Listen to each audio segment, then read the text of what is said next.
ഓണത്തിന് മുല്ലപ്പൂ വാങ്ങിച്ചില്ലെങ്കിലും കുഴപ്പമില്ല. നമുക്കിതൊക്കെ വെച്ച് അഡ്ജസ്റ്റ് ചെയ്യാവുന്ന കാര്യമേ ഉള്ളൂ. കുറച്ച് ടിഷ്യൂ പേപ്പർ എടുക്കുന്നുണ്ടെങ്കിൽ നമുക്ക് അത്യാവശ്യം ഒരു റൗണ്ട് ചുറ്റുമുള്ള മുല്ലപ്പൂ നമുക്ക് ചെയ്യാൻ പറ്റും. അപ്പോൾ നോർമൽ കിച്ചൺ ടിഷ്യൂ പേപ്പർ ഇല്ലേ, ഇല്ല കുത്തു കുത്തൊക്കെ ഉള്ള അതെടുത്തിട്ട് നാലായിട്ട് മടക്കണം. സെൻറ്ററിൽ കൂടെ വന്നിട്ട് കട്ട് ചെയ്ത് രണ്ടാക്കണം. രണ്ടാക്കിയിട്ട് അതിൽ ഒരു ഷീറ്റ് എടുത്തിട്ട് അതും നാലായിട്ട് മടക്കിയിട്ട് അതിൻ്റെ എഡ്ജ് രണ്ടും നല്ല റൗണ്ട് ഷേപ്പിൽ കട്ടെടുക്കണം. റൗണ്ടൊക്കെ ഇട്ടില്ലെങ്കിലും കുഴപ്പമൊന്നുമില്ല. അത്യാവശ്യം ഒന്ന് നല്ലതായിട്ടൊന്ന് കെട്ടിയെടുക്കുക. കാരണം കുറച്ചും കൂടി കയറ്റി കട്ട് ചെയ്യണം. കാരണം വെച്ചാൽ അതിൻ്റെ ഒരു ഇതളുകൾ അറിയാനായിട്ട് ഒന്ന് ആ ഗ്യാപ്പ് കിട്ടാൻ വേണ്ടിയിട്ട് മടക്കിലോട്ട് കയറ്റി തന്നെ കട്ട് ചെയ്യണം കേട്ടോ. റൗണ്ടാക്കിയിട്ട് ഇച്ചിരി കൊണ്ട് കയറ്റിയിട്ട് അപ്പോൾ ഇങ്ങനെ. എന്നിട്ട് അത് ഫുള്ള് നൂക്കണം. എന്നിട്ട് ഓരോന്നും നൂത്തെടുക്കണം. നമ്മൾ ആദ്യം എടുത്ത ആ ഒരു നീളമില്ലേ, അതനുസരിച്ച് നമ്മളത് കട്ടിയെടുക്കണം. എന്ന് വെച്ചാൽ ആ അറിയാൻ പറ്റും. ആ മടക്ക് വെച്ചിട്ട് ആ ഒരു പാർട്ട് കട്ടിയെടുക്കുക.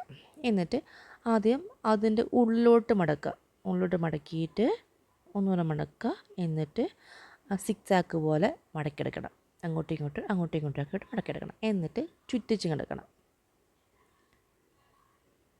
വേണ്ട, ഇത്രയേ ഉള്ളൂ കാര്യം. ഇങ്ങനെ എടുക്കുകയെന്നുണ്ടെങ്കിൽ അപ്പുറം ഇപ്പുറം, പക്ഷെ ഒരു സൈഡ് ഇച്ചിരി വീതി കുറവെന്ന് തോന്നും. അത് കാര്യമാക്കണ്ട.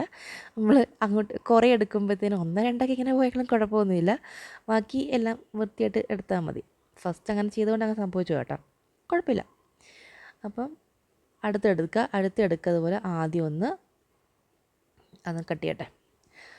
അത് കട്ട് ചെയ്തിട്ട് അതിന് കുത്തുകൊണ്ട് എളുപ്പമുണ്ടായിരുന്നു അത് മുറിച്ചെടുക്കാൻ. അപ്പം രണ്ടു വട്ടം അങ്ങോട്ട് അകത്തോട്ട് മടക്കിയിട്ട് പിന്നെ സിക്സാക്ക് പോലെ എടുക്കുക.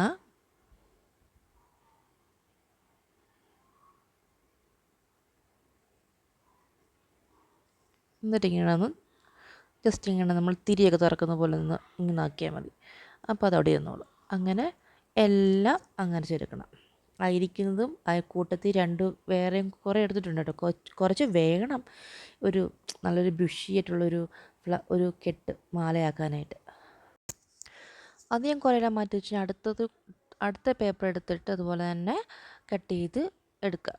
എന്നിട്ട് അതിങ്ങനെ ഫുള്ള് മടക്കി മാക്സിമം ഒരു മിനിമം 4 മടക്കണം കേട്ടോ. മടക്കിയിട്ട് 2 സൈഡിനും കട്ട് ചെയ്ത് നല്ല കട്ട് ചെയ്യണം കേട്ടോ. എന്നിട്ട് അത് ഫുൾ ഇതുപോലെ സിക്സാക്ക് മാതിരി മടക്കി വെക്കണം.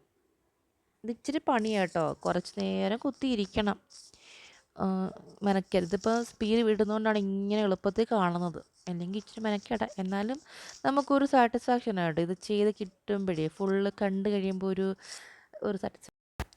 പിന്നെ ഇതിൻ്റെ മെയിൻ സംഭവമാണ് അതിൻ്റെ കളർ കൊടുക്കുന്നത്. അതിൻ്റെ തണ്ടിൻ്റെ കളർ കൊടുക്കുമ്പോൾ മാക്സിമം ഗ്രീനായിട്ട് കൊടുക്കാതെ ഒരു യെല്ലോ ഷെയ്ഡകത്തോട്ട് കുറച്ച് ഗ്രീൻ ഇടാന്നുണ്ടെങ്കിൽ ഒരു ഒലീവ് ഗ്രീൻ അല്ല, ഒരു നല്ലൊരു ഗ്രീൻ കിട്ടും. നല്ല ഇളയും ഗ്രീനും. അതായത് നമ്മുടെ പൂവിൻ്റെയൊക്കെ തണ്ടിൻ്റെ കളർ കിട്ടും. ആ ഗ്രീൻ കിട്ടും. ഒരു യെല്ലോ ഷെയ്ഡ് അന്നേരം കൂടുതൽ വേണം, കുറച്ച് ഗ്രീനും. അങ്ങനെ എടുത്തിട്ട് കുറച്ച് ഗ്ലൂവും കൂടെ ഒന്ന് ഒട്ടിയിരിക്കണം. നമ്മളിതിൽ ചുരുട്ടി വെച്ചതല്ലേ കൈ കൊണ്ട്, അപ്പോൾ അത് ഇളകിപ്പോകും. അപ്പോൾ ഇളകി പോകാതിരിക്കാനായിട്ട് കുറച്ച് ഗ്ലൂ എടുത്ത് ഇച്ചിരി കുറച്ച് മതി കേട്ടോ. എന്നിട്ട് കുറച്ച് വെള്ളം കൂടെ മിക്സ് ആക്കിയിട്ടാണ് ഞാനത് ഫുള്ള് എല്ലാ തണ്ടിയിലും ആക്കിയെടുത്തത്. കാണിക്കാവേ.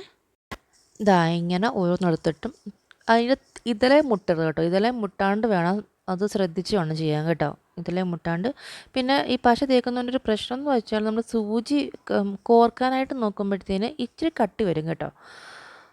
പശ തേക്കുന്നതുകൊണ്ടാണ് ഇച്ചിരി കട്ടി വരുവേ. അല്ലെങ്കിൽ ഇത് ഇളക്കി പോകാൻ ചാൻസ് ഉള്ളതുകൊണ്ടാണ് ഇങ്ങനെ പശ തേക്കുന്നത്. പശ തേച്ചാൽ അങ്ങനെ ഇങ്ങനെ ഇരുന്നോളും എന്നുള്ളൊരു നിഗമനത്തിൽ അങ്ങനെ അങ്ങ് വെച്ചു. വെള്ളം കളറും മാത്രം ചെയ്താലും ഇരിക്കുമായിരിക്കും, പക്ഷെ അറിയില്ല കേട്ടോ. ഞാൻ പശയും കൊണ്ട് ചേർത്തിട്ടാണ് ഞാൻ വെച്ചത്.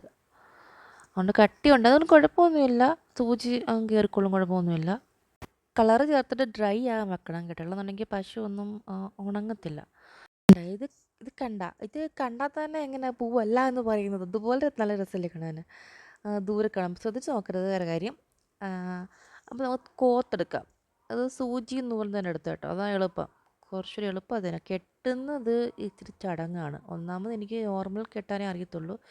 അതും ഈ രണ്ട് സൈഡിലും ഈ പൂവുള്ളത് കാരണം, പൂവല്ല പേപ്പർ ഉള്ളത് കാരണം കെട്ടാൻ എനിക്കറിയില്ല. അമ്പലത്തിലൊക്കെ മാല കെട്ടുന്ന ഒരു ടൈപ്പ് ഉണ്ടല്ലോ, അതിലെ കെട്ടാൻ എനിക്ക് അറിഞ്ഞുകൂടാ. എനിക്ക് നോർമൽ ഇപ്പം ഒരു വട്ടം ഇട്ടിട്ട് അപ്പുറവും ഇപ്പുറവും തണ്ട് അങ്ങോട്ടും ഇങ്ങോട്ടും കയറ്റി വെച്ച് കെട്ടാൻ എനിക്ക് അറിഞ്ഞുള്ളൂ. അതുകൊണ്ടാണ് ഞാൻ പിന്നെ ഇതായിരിക്കും കുറച്ചൊരു എളുപ്പം ചെയ്യാൻ. അങ്ങനെയാണ് ഞാൻ സൂചി നൂലും എടുത്തിട്ട് ഓരോന്നും കോർത്ത് കോർത്ത് കോർത്ത് ഫുള്ള് കോർത്ത് എടുത്തത്. പിന്നെ ഇതിന് ഇതാണ് ഫൈനൽ ലുക്ക് വരുന്നത്. പിന്നെ ഇതിന് മണമില്ലെന്നുണ്ടെങ്കിൽ കുഴപ്പമൊന്നുമില്ല, ജാസ്മിൻ്റെ ഒരു പെർഫ്യൂം വാങ്ങി വെച്ചടിച്ചാലും മതി. പിന്നെ ഈ ലീഫ് ഞാൻ ഉണ്ടാക്കിയതാണേ. ഇത് കണ്ടാൽ പറയും മുല്ലപ്പൂ അല്ല വേറെ എന്തെങ്കിലും പൂവാണെന്ന്. കണ്ട എത്ര പെർഫെക്റ്റ് ആയിട്ടില്ല പൂ വെച്ചേക്കുന്നത്. അപ്പം അടുത്ത ക്രാഫ്റ്റുകളൊക്കെ ആയിട്ട് നമുക്ക് പിന്നെയും കാണാം. അപ്പോൾ താങ്ക് യു ഫോർ വാച്ചിങ്. ഓണമൊക്കെ അല്ലേ, എല്ലാവർക്കും ഷെയർ ചെയ്ത് കൊടുക്കുക. പൂ വാങ്ങിക്കണ്ടല്ലോ. ടിഷ്യൂ പേപ്പർ ഉണ്ടെന്നുണ്ടെങ്കിൽ നമുക്ക് ഇതുപോലൊരു പൂ ഉണ്ടാക്കി തല വെച്ചാലും മതിയല്ലോ. ആർക്കെങ്കിലും വേണമെന്നുണ്ടെങ്കിൽ ഷെയർ ചെയ്ത് കൊടുക്കുക കേട്ടോ. ഒന്ന് ഷെയർ ചെയ്തിട്ടേരെ, ആർക്കെങ്കിലൊക്കെ യൂസ് ആവട്ടെ. ആരെങ്കിലൊക്കെ ചെയ്യുന്നെങ്കിൽ ചെയ്യട്ടെ. നല്ല പെർഫെക്ഷൻ അല്ലേ കാണാൻ. സ്വയം ഒന്ന് പുകഴ്ത്തുക കേട്ടോ. അപ്പോൾ താങ്ക് യു ഫോർ വാച്ചിങ്.